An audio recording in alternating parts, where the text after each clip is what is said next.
is your feeling after the game?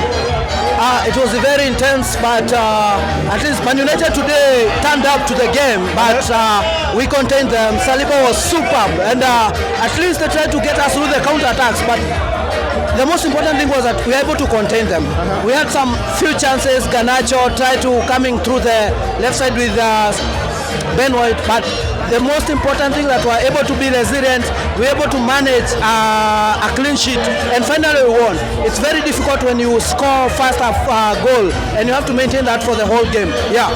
Okay, many fans were saying Arsenal were going to thrash Manchester United at Old Trafford, and it's just one goal.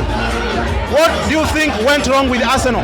No, there's nothing wrong with Arsenal. This is a fixture that is very famous, even in the history of Premier League. This is not an easy fixture, and if you look at what have been the results recently, if you remember in 2016, we were hoping to win in a big margin, but Rashford happened.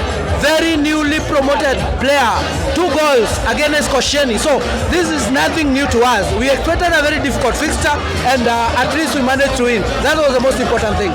Manchester City have Tottenham on Tuesday.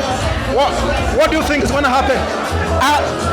I don't know what happens, because Tottenham wouldn't want us to win the league, and I'm afraid they will give it away. But as long as we win our next game, whatever fate brings to us, you never know what happens with the last game.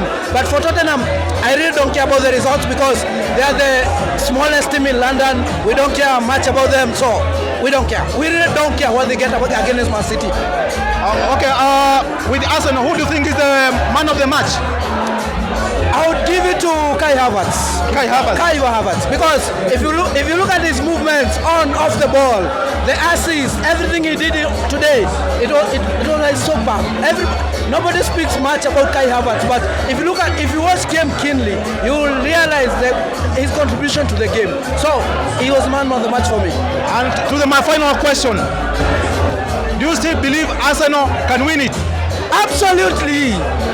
I know we have to rely on Tottenham, West Ham, but the hope is that we have to win our next game, and our next game is at home to Everton. West Ham could happen. We have a very good relationship with West Ham. We don't care so much about Tottenham, but it could happen the last game of the match. So we are very hopeful that we are going to take this home. Okay, thank you so much. Perfect.